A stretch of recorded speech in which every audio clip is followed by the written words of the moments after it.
UP के सियासी तापमान की बढ़ती गर्माहट के बीच आई एक और खबर ने समाजवादी पार्टी के खेमे में हलचल पैदा कर दी है।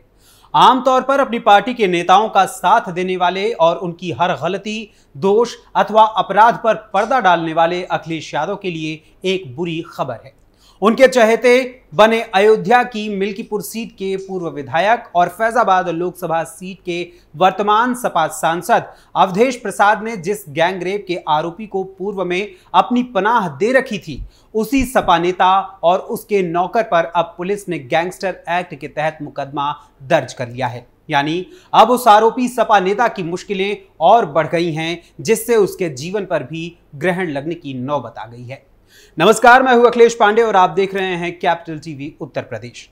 अयोध्या के भदरसा नगर पंचायत के सपा अध्यक्ष मोईद खान और उसके नौकर राजू पर भदरसा की 12 वर्षीय एक नाबालिग लड़की से दुष्कर्म करने, उसका वीडियो बनाने और बार बार उस वीडियो के आधार पर उसे ब्लैकमेल कर उसके साथ घिनौनी हरकत करने का मामला दर्ज है, जिसके तहत वो जेल में है। आरोपी समाजवादी पार्टी का नेता है और भदरसा नगर पंचायत का नगर अध्यक्ष भी है और साथ ही सपा सांसद अवधेश प्रसाद का काफी करीबी भी है। इस पद पर रहते हुए इसने न सिर्फ नाबालिग से रेप किया, बल्कि अवैध रूप से कई जमीनों पर इसका कब्जा भी रहा है, जिसको लेकर योगी सरकार के निर्देश पर इसके अवैध निर्माणों पर बुलडोजर की कार्रवाई भी हुई और साथ ही नाबालिग से गैंग रेप करने के मामले में फैजाबाद सांसद अवधेश प्रसाद का करीबी माना जाने वाला सपा नेता मोईद खान और उसके खिलाफ गैंग रेप और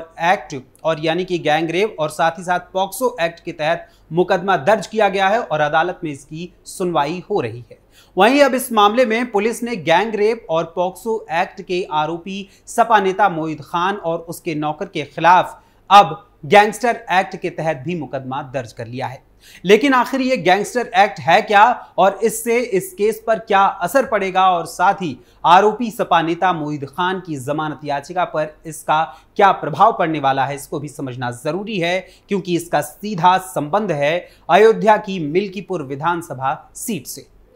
मगर इन सवालों के जवाब की ओर बढ़ने से पहले आइए जानते हैं कि आखिर ये पूरा मामला क्या है और कैसे इसकी शुरुआत हुई थी और आज ये मामला किस मुकाम पर है। दरअसल ये पूरा मामला अयोध्या के पूरा कलंदर थाना क्षेत्र के अंतर्गत आने वाले भदरसा नगर पंचायत का है। यहाँ की 12 वर्षीय एक नाबालिग दलित युवती से समाजवादी पार्टी के फैजाबाद सांसद अवधेश प्रसाद के करीबी माने जाने वाले भदरसा नगर पंचायत के सपा नगर अध्यक्ष मोईद खान ने जबरन उसके साथ बलात्कार की घटना को अंजाम दिया। उसके इस कुकृत्य को उसके नौकर राजू ने मोबाइल फोन के कैमरे में वीडियो के रूप में कैद किया और उसके बाद मोईद खान के उस नौकर राजू ने भी उस 12 वर्षीय नाबालिग दलित युवती से रेप किया और उसके बाद उसे वहां से डरा धमका कर भगा दिया गया।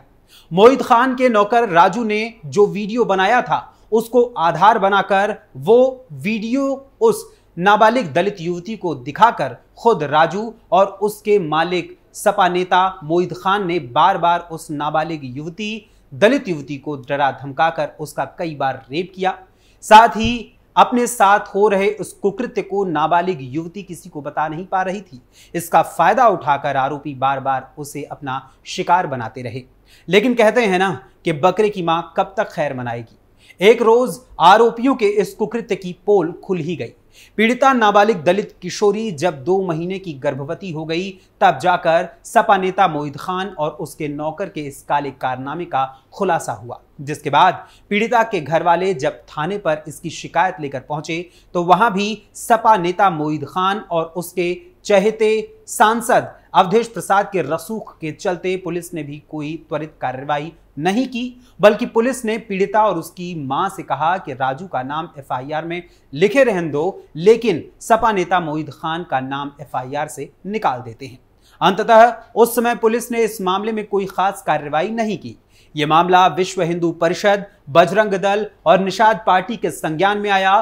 तो उन्होंने इसको लेकर आक्रोश जताया, जिसके बाद पुलिस ने भदरसा के सपा नगर अध्यक्ष मोईद खान और उसके नौकर राजू को गिरफ्तार किया। आगे चलकर यह मामला जब योगी सरकार की जानकारी में आया तो उन्होंने अपने मंत्रियों को भी वहां भेजा, जिसके बाद काफी बवाल मचा। इसके बाद खुद सीएम योगी ने इस मामले को विधानसभा में भी उठाया और समाजवादी पार्टी को घेरते हुए सपा सांसद के करीबी रहने वाले भदरसा नगर अध्यक्ष मोईद खान और उसके नौकर के खिलाफ उचित और कठोर कार्रवाई करने की चेतावनी भी दी। सीएम योगी ने विधानसभा में कहा, आपको बुलडोजर से डर लगता है, लेकिन ये निर्दोष के लिए नहीं है, ये अपराधियों के लिए है जो प्रदेश के नौजवानों के भविष्य के साथ खिलवाड़ करते हैं, जो प्रदेश के व्यापारी और बेटी की सुरक्षा में सेंध लगाने का काम करते हैं, जो प्रदेश के अंदर अराजकता पैदा करते हुए सामान्य लोगों का जीना हराम करते हैं। मेरा दायित्व बनता है, मैं यहां नौकरी करने नहीं आया हूं,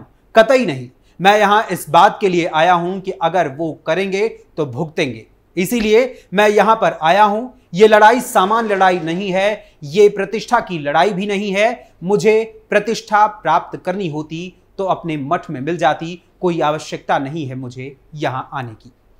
सीएम योगी ने इस मामले में पूरी मुस्तैदी बरतते हुए उचित और कठोर कार्रवाई करने का पुलिस को आदेश दिया, जिसके बाद मोईद खान की फाइल खोली जाती है तो उसका पूरा काला चिट्ठा निकलकर सामने आता है। नाबालिग दलित युवती से गैंग रेप करने के मामले में सपा नेता मोईद खान और उसके नौकर राजू पर गैंग रेप और पॉक्सो एक्ट के तहत मुकदमा न्यायालय पहुंचता है। वहीं उसके अवैध कब्जों और निर्माणों पर प्रशासन की ओर से बुलडोजर भी चलाया जाता है। मगर वहीं आरोपी सपा नेता मोईद खान ने इस मामले में जिला सत्र न्यायालय में अपनी जमानत की याचिका डाल दी, लेकिन जिला सत्र न्यायालय द्वारा उस जमानत याचिका को खारिज कर दिया गया, जिसके बाद मोईद खान ने हाईकोर्ट में अपनी जमानत याचिका फिर से डाली है, जिस पर 30 सितंबर को अब सुनवाई होनी है। वहीं ऐसे में पुलिस ने सपा नेता मोईद खान और उसके नौकर के विरुद्ध गैंगस्टर एक्ट के तहत मुकदमा भी अब दर्ज कर लिया है।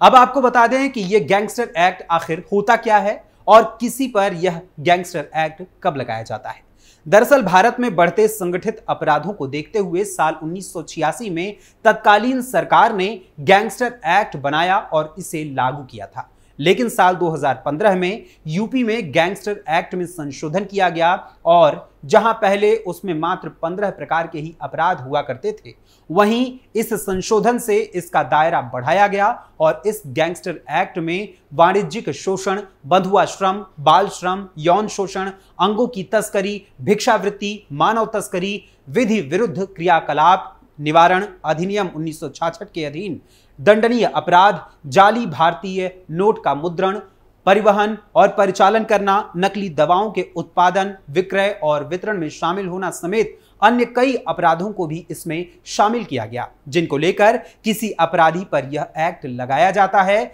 जिस पर दंडात्मक कार्यवाही की जाती है और साथ ही इस एक्ट के तहत आरोप सिद्ध होने पर जो आरोपी होता है या जो अपराधी होता है उसे 10 वर्ष की सजा देने का भी प्रावधान है। गौरतलब है कि अयोध्या के भदरसा सपा नगर अध्यक्ष मोईद खान और उसके नौकर राजू पर 2 मुकदमे दर्ज हैं, एक गैंग रेप का तो दूसरा पॉक्सो एक्ट का। इसके आधार पर दोनों के खिलाफ अब पुलिस ने गैंगस्टर एक्ट का भी मुकदमा दर्ज कर लिया है। वहीं हाईकोर्ट ने आरोपी मोईद खान की जमानत याचिका पर अगली सुनवाई से पूर्व डीएनए की रिपोर्ट भी तलब की है। अब ऐसे में सपा नेता मोईद खान और उसके नौकर राजू की मुसीबतें बढ़ती हुई नजर आ रही हैं। वहीं राजनीतिक रूप से यदि देखें तो अपने अपराधों के चलते कानूनी शिकंजे में कसता हुआ सपा नेता मोईद खान अपनी ही पार्टी के लिए मुसीबत बनने का काम कर रहा है। जैसा आप सभी जानते हैं कि यूपी विधानसभा की 10 सीटों पर उपचुनाव होने वाले हैं, जिनमें से सबसे हॉट सीट बनी हुई है अयोध्या की ही मिल्कीपुर विधानसभा सीट। इस सीट पर लोकसभा चुनाव में समाजवादी पार्टी को बढ़त मिली थी, लेकिन मोईद खान के मामले के सामने आने और उस पर पुलिस की कार्यवाही होने और खुद सीएम योगी आदित्यनाथ का इस मामले पर विशेष ध्यान देने के चलते सपा के इस समीकरण को यहां पर बिगड़ते हुए देखा गया है। इसके साथ ही खुद सीएम योगी आदित्यनाथ ने मिल्कीपुर में अपनी जनसभा भी की, जिससे भाजपा के प्रति मतदाताओं का ग्राफ बढ़ा है। अब ऐसे में यह सीट बचाना समाजवादी पार्टी के लिए टेढ़ी खीर साबित हो रही है। वहीं इस सीट पर सपा फैजाबाद सांसद अवधेश प्रसाद के बेटे अजीत प्रसाद को उतारने की फिराक में थी, लेकिन इसकी औपचारिक घोषणा करने से या होने से पूर्व ही अजीत प्रसाद पर भी अपहरण, मारपीट करने और जान से मारने का मामला पुलिस ने दर्ज किया है और जांच में लगी हुई है। अब ये एफआईआर सपा के मिल्कीपुर जीतने के ख्वाब को तोड़ेगी या सपा इसका समाधान निकालने में सफल हो पाएगी, ये देखना काफी दिलचस्प होगा। फिलहाल खुद सीएम योगी आदित्यनाथ के लिए यह सीट प्रतिष्ठा का सवाल बनी हुई है। अब ऐसे में मिल्कीपुर की जनता किसे चुनती है, ये जानने के लिए हम सभी को इंतजार करना होगा। फिलहाल अभी के लिए इस खबर में बस इतना ही, लेकिन इस पूरे मामले और मिल्कीपुर सीट के उपचुनाव को लेकर आप क्या सोचते हैं, हमें अपने कमेंट्स के जरिए जरूर बताइएगा। और साथ ही यूपी से जुड़ी हुई और भी तमाम खबरों के लिए सब्सक्राइब कीजिए कैपिटल टीवी उत्तर प्रदेश। धन्यवाद, नमस्कार।